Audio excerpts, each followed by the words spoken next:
What'd you think of Dungeons and Dragons? Dude, it was a blast. It was. It was. It was I refreshing. had heard it was like not bad and like good, and I was like, all right, well that'll be a swell change for like D&D movies, Right. and it was really good. Like Dana and I were like, that was a 2 hour movie. Like it went by so smooth. Like It did. it never dragged. It had its slow moments, its down moments, but it was Yes. never dull. It was never not engaging. It was never not moving things along. Like True. I will definitely say that was a movie for this time, and that I don't know if the way that movie was done would have been accepted years ago. I think this is the prime time for our audience like that to accept the way it is. mhm, Because, especially when I was younger, I would have wanted something more serious. right. Because even though it was, in the past, you couldn't really, it felt very modern at the same time. Mhm. So it played with that. It's almost like it didn't do this, but it almost kind of like winking at the camera at certain parts. Like you had to be in on the joke with them. And so the way it was done, like I said, I don't know if they would have tried to pull that off years ago. I don't think it would have worked because, like, really, for me, Lord of the Rings ruined these kind of movies. And if you can't outbeat Lord of the Rings, right? It was the Andor of fantasy movies. Yes.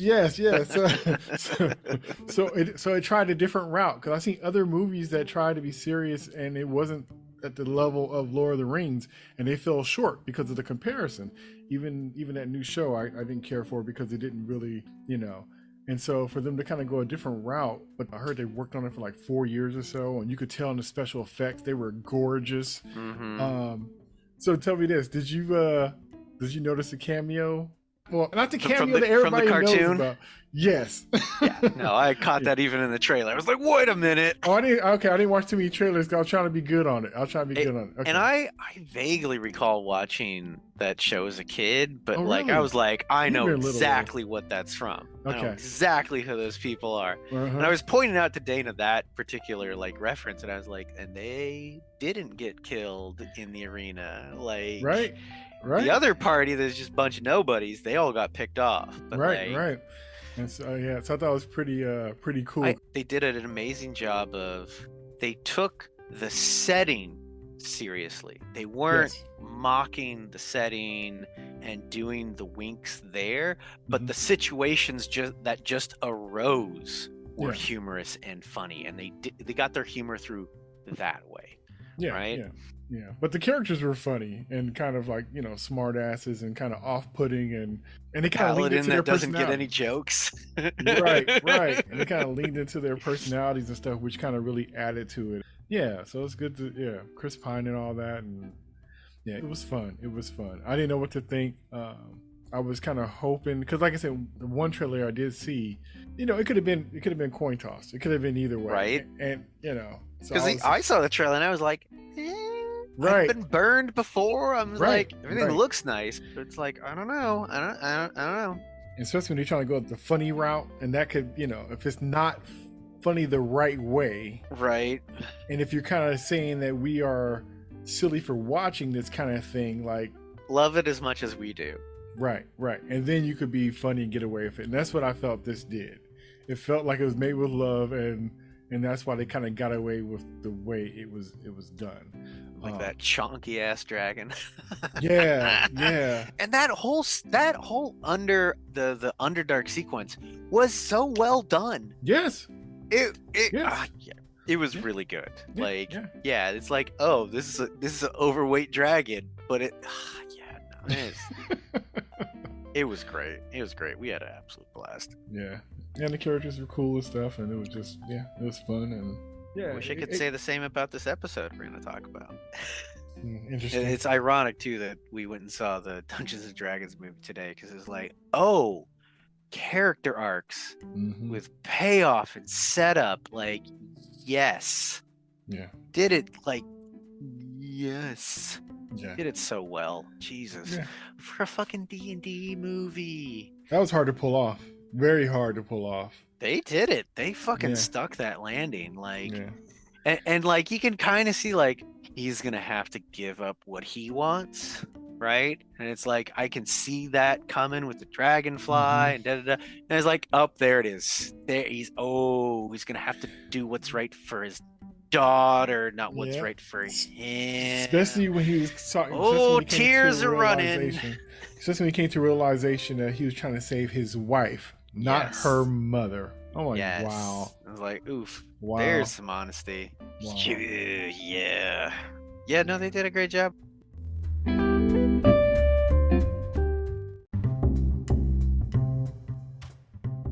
Do you watch Picard? I don't have Paramount Plus. Mm. I watched a lot of, what was it, Red Letter Media, Mm-hmm. and they do like reviews of shows and stuff, and they are huge Star Trek nerds.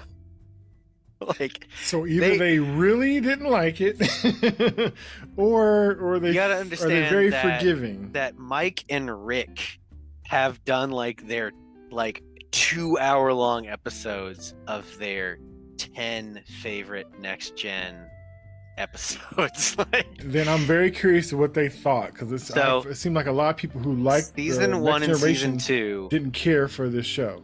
season one and season two was fucking trash. There's another guy that I follow that like talks about Star Trek all the time, and he was just like, "What the fuck is this?" For season one and season two, but Yeah, season 3. everything that I've seen is season 3 Yes. is like, this is what we were promised. Exactly. It's fucking amazing. Exactly. I still haven't seen it. I've seen some recaps, and it's I'm like, yeah, that loving sounds it. fucking dope. I am loving it, and it's just like, And you made me you're- suffer through 2 seasons of that crap for Right. not finally get this, and this is supposed to be like it. This is supposed to be it. With a joke of a plot and like no character progression or anything, and it's now you bring back all these established characters, and we've got plot. We've got unified, overlapping character progression. You got some deep shit these characters are working through. Like, what was it? Riker having to leave Troy because their kid died, and he like just saw no point in the universe anymore. And just like, oh Geordi, my god. Geordi, even though Picard asking for help, Geordi kind of like, I can't fool with you guys because you guys are reckless. I got family now I gotta care about. You can't be dragging my family into this mess. Just different stuff going on, man. Right? It's amazing. I've been loving this 3rd season. I'm on episode 8. I think it's like eight episodes so far. This season has been incredible, man. All the people they bringing back and stuff, and the way they did it, and just like, I saw a scene. Oof. I've seen their review of like the first 3 episodes, and they were like, "What? How is this? Why is this so good?" And it's like, it has a beginning, middle, end. It's its own contained arc. Like da da da. It's setting up other stuff. And I know that there's shapeshifters, the Dominions back. Nice. They brought so much stuff back from Deep Space Nine. They brought stuff back, man, dude. But they brought back Tuvok. So I saw. I don't know how much longer a scene it is, but it's 7 talking to Tuvok and be like, "Hey, about that time with da da da, and about this, and about that, and about this," and he's like, "Yeah, da da da da da," and he's like, "Yeah, that's why I know you're fucking not Tuvok because ding ding ding ding ding," and he's like, "Haha, well played." And we're coming for you, and we're gonna torture the shit out of you. And it's like, yo, the Dominions pissed. Yes. I mean, like, I don't know about anything else that's going on, but like, man, I don't think he's alive anymore, is he? Who? I think he passed away. The guy that played Odo. Yeah, he passed. Oh man, his name's Renee something. Yeah, Renee. But they did a cameo of him. They stuck a picture of him when they were talking about the DNA of a changeling and stuff. Oh, they had it on the screen. They had like a little picture of him, so they had him on there. There, I remember. This is like a few years ago. I was like, you know what? I'm gonna go back and rewatch Deep Space Nine, and I got through season 1. And season 1, like, a lot of shows. It's rough in the beginning. It's rough. It's rough. But Deep Space Nine didn't get good until he shaved his head and got his goatee. Then he was on point. Yeah. So they have this first episode of season 2, and they've set up already in season 1 that like Odo likes Kira, right? And of course he like has no idea how to express that, and it's gonna be like seasons before he like reveals his feelings and all that sort of stuff. But it's set up at the end of season 2 that she's gonna get transferred out to Bajor and she's leaving. And so season 2, episode 1, we come back, and there's this amazing scene that's in Kira's apartment, and Odo shows up, and he's like trying to sort of struggle with like maybe going like, hey, I kind of like you, like really. And but then another one of the officers shows up, and they start to like, oh hey, would you make sure you take this, da da da. And another officer shows up, and O'Brien shows up, and you know, they're all there except for the captain. And it's one of those amazing ensemble scenes where everybody's sort of talking and doing a thing, and they're absolutely like firing off in character. And it just like it's still this scene about Odo trying to find a way to make your knot go, but every other character's doing their thing in character, blah, blah, blah, you know. And it's just like this amazing scene, and it just like blew my fucking mind that they all just like were firing on all cylinders with this scene. Like, you don't see really amazing, like busy but comprehensible scenes like that where everybody's doing a thing. It's like usually you have a big scene where it's like, we're gonna focus on 2 people and there's probably some stuff going on in the background. But this was like staged almost like a play. It was all one shot, right? And it's like, it's not quite it's like a mid-wide shot, so like everybody's in frame. Like, I don't know why, but that just so stuck with me. I got like 4 or 5 more episodes into the season, and I fell off my kick. But like, that stuck with me of like, this scene, just from like an acting standpoint of everyone hitting their mark and doing their lines, just on fire. And it's such the weird thing to even like think of, like, wow, look at all of them talking, and like you can still track the key tension of the scene, which is Odo wants to convince her to stay, and it just becomes more and more impossible for him to make that happen, and he has to give up, and it's just like, oh. That's funny. I love scenes like that, and that's why I liked a lot of Josh Whedon's work, because he would do that in Buffy a lot. Oh yeah. The same thing with Angel, with multiple things, multiple people talking over each other, around each other and stuff. He managed those things really well. Yes, he does. He did the same thing in the Avengers movie. He did the Read same my mind, thing. I'm right? Like, the whole like, we're getting angrier at each other scene. Exactly. He keeps it moving. It's just like, you don't Bruce, get lost. Why are you holding the scepter? Yeah. I'm not holding the scepter. What do you mean? You know, like, yeah. Like, So yeah, so that's right on. I gotta recheck out that. Yeah, but definitely watching this season 3 of Picard has had me, you know, going back and looking up little clips and stuff on YouTube and making me want to go back just to watch the shows again. But they're doing a beautiful job, and it's just like, it's so good to see them all together, and when they see each other or come across each other, the approach for each other. So the ones that is really cool for each other has a deeper kind of like hug it out kind of thing, and the other ones are like, you know, because they all were cool, but it's just interesting, the ones who like jumps up and like, hey, and the other ones are just kind of like, you know, good to see you, sir, you know. So it's interesting to see. I think I saw, what was it, Geordi's scene when he teleports in, and he has this sort of like cold demeanor, and it's Picard and Crusher, and he's like, the appropriate protocol would, you know, not be the hug and da-da-da-da, even though we're good friends. And then he's just like, and then he hugs Crusher. And I think, and I don't know if I caught the rest of the thing, but it seems like he's a little colder towards Picard, a little bit. So it's yeah, that's the whole thing about the endangerment part and all this other kind of stuff, and you got stuff to lose now, and you know. And it's like, here, there's my daughter, don't get her killed. Actually, he has 2 daughters. And one is already on the ship with Picard and everybody in that situation, and his other one beamed up with him. Because they do like almost like a museum/library of all the history of all the ships and the retired vessels and stuff like that. And dude, yeah. I might have to like just get a subscription for a month and then just cancel it. Assuming I'm going to watch all the episodes, God.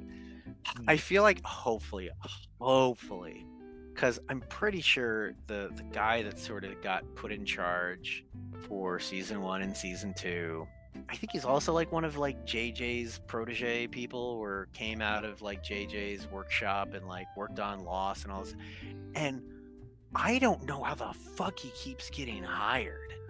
You talking Kiva? Nah, that's the guy I don't like. He be No. messing up shows. No, he does some. No, he's awful. And so the guy who's the showrunner for the 3rd season, is he the same one that's been doing the first 2? I don't think so. Let me check here. So I'm looking at. If you told me that they changed up showrunners for the 3rd season, I would believe it, because this has been incredible versus what we've been having before. But Akiva Goldsman, I don't like. It's not even so much the writers. It's like I want the producers. Let me see if it's this Akiva. But Akiva Goldsman, he did stuff like that. Titans, he did Batman and Robin, the one with George Clooney and stuff. Dude, he did. Wow, he's done a lot of stuff. Virtuosity, I think I saw there. Which one for who? Akiva Goldsman. Okay. Or maybe. Oh no, that's a different thing. Michael Chabon. He did stuff like Dark Tower. He's a producer on that. Like I said, stuff he did. I gotta wonder, like, what it took to get this shift. Okay, I see him in this picture. Alex Kurtzman. I don't know. I could be totally wrong. Nope. Star Trek. He's a producer on Star Trek the movie, Sleepy Hollow, The Mummy. Let's go. Let's. Here we go. But you don't like him? As an executive producer, anything that I've sort of seen him associated with is like a really hit or miss. He's listed as showrunner for Star Trek Discovery. That one was showrunner for A Man Who Fell to Earth. I haven't heard bad things about that. But like, yeah, I've never been sort of. Oh man. Co-executive producer of Hercules: The Legendary Journeys, also Xenia Warrior Princess. All right, he's not all bad, but he worked on Alias. I never got into that. Oh man, I ate that stuff up back in the day. Why, Kevin? Why, Kevin Sorbo, did you have to go and become a crazy right-wing conservative Christian? I can't even deal with that Hercules. Cause I was like, he's so thin. How could I was using Lou Ferrigno, so when I saw him, I couldn't get past how he was supposed to be strong. I don't know. Even though I like Buffy and she was like a little kid and she was strong, but I couldn't. He wasn't my Hercules. How about that? Power of the gods. Yeah, I don't know. Whatever change happened and who's calling the shots with the Picard show, thank God. Like, at least we're getting this season, right? Yeah. I can't imagine Patrick Stewart kicking on for another one. Like, again, with like Christopher Lloyd, like seemingly being too old. Like, man, Patrick Stewart's way up there. He is. And you know what? You could kind of tell that he's old. He's really old. Yeah. And you can see how he's always kind of sitting down, at times. But you forgive him because, but he still be, trying to do his thing. Very cool to see him. But it's almost kind of like seeing him in Picard. It's like, no way he could be doing like Professor X or anything else. Like, let him go. I know he's tired. He's tired. Right. Got to be tired, and no disrespect to him, but he has to be tired. But yeah.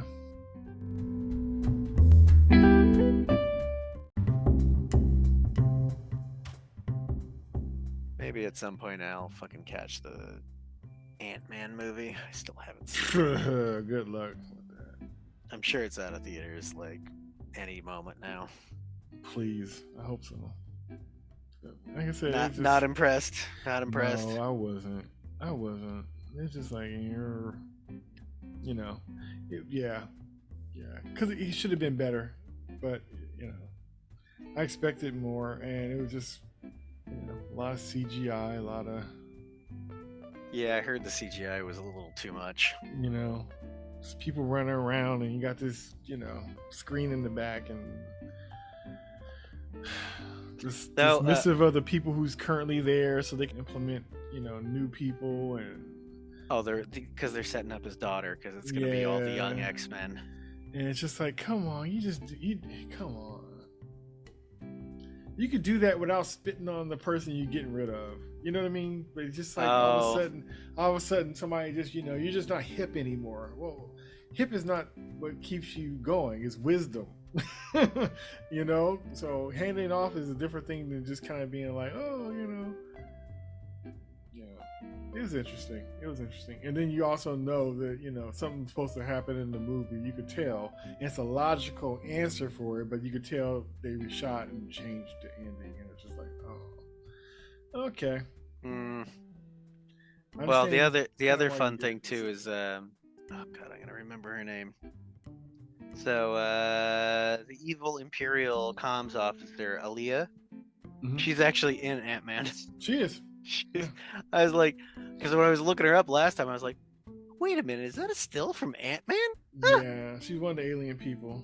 And yeah, they tried to make a Tim Gunn type movie / Taika Waititi. They try to make those kind of movies where you have all these fanciful characters and they're just kind of like weird characters running around, but you care for them and you want to see more of them. But if it's not in the right hands, it's like, who are these dumbass characters, and please get them off the screen. Right. They didn't have any heart. They were just in the way. They were in the way. But in the hands of somebody else, that would have been brilliant. Yeah, because the Guardians are goofball. Exactly. Weirdos. But even what you call it, even the James Gunn's Suicide Squad, the second one, even that, he always have offbeat characters that you kind of care for. They might get on your nerves and be jerks, but you still like them. And so to have a movie full of these kind of characters and they getting on your nerves and you want them off the screen, but you are in their world, so you can't avoid them. Not the right tone, not the right reaction. Like let me out, get me off this. I want off this floor. I want off this ride. Yeah. So Jesus. Yeah, it's just like, man, all I wanted was what's his name to be on there, and I think he would have made it better. What's his friend that be kind of giving a synopsis of the whole movie? Oh yeah, that's who they should have had up in there. Oh man. Matter of fact, I wish he would have got transported to the world and just be like, hey, and be like, where you been, man, the whole time? We're gonna summarize this whole movie. Right, like what happened? And then she met the dude named King. I don't know if they did it or not, but blah blah blah. But he would just gives it would just be like one of those kind of things where they got pulled in and they got separated off to some other kind of place, and then he wondered if they died, and he's like, where'd he go? And he's in the planet with some chick or whatever, and he knows the whole lowdown of what's going on. Okay, so I'm at this art museum with my cousin Ignacio, right? And there was this like abstract expressionism exhibit. But you know me, I'm more like a neo-cubist kind of guy, right? But there was this one Rothko that was sublime, bro. Oh my God. But anyway, and Ignacio tells me, yo, I met this crazy fine writer chick at the spot last night. Like fine, like crazy stupid fine. And he goes up to the bartender and goes, look at the girl I'm with. You know what I'm saying? She's crazy stupid fine, right? And the bartender's all like, yeah, crazy stupid fine. Right, he knows the whole lowdown for the whole. And like, dude, how'd you figure out all this stuff with all this kind of stuff? Oh, I know people. My buddy, so and so did that. Exactly. So how do you know about King and all this other kind of stuff? Oh, and start putting it together, and that would have just kind of deflated everything and made it just kind of funny. Just like, oh, okay, that's cool. Right. His crazy ass being pulled into the madness of this other realm or whatnot. That's what I would have did, but whatever. But yeah, when you see it, it'd be interesting. Let me know what you think. But yeah, I didn't go see it again, and I didn't buy it. So was at least Kang good? The best part. Okay, cool. All right, because best part that would make me really worry, because clearly Kang's supposed to be the next big bad. So if he was out of the gate, then let me say this. All right, Thanos. Right? What if Ant-Man beat Thanos?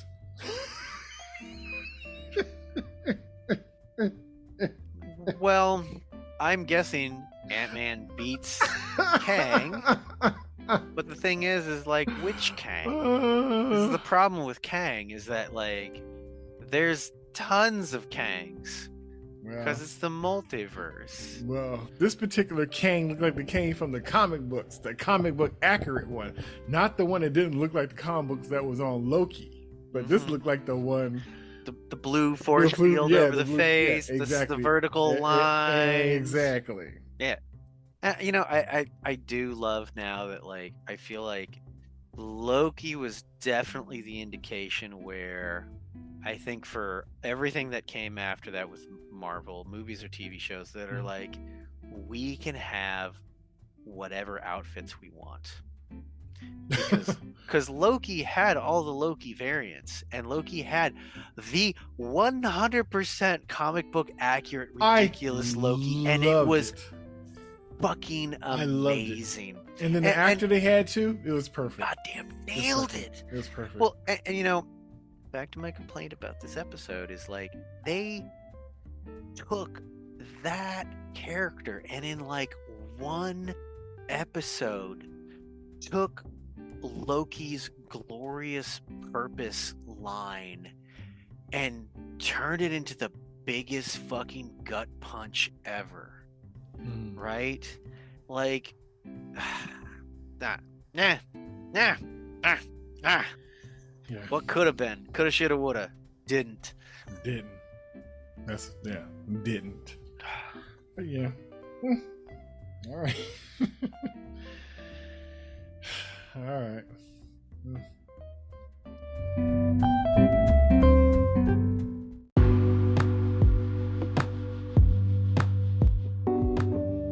Hey, it's Jay.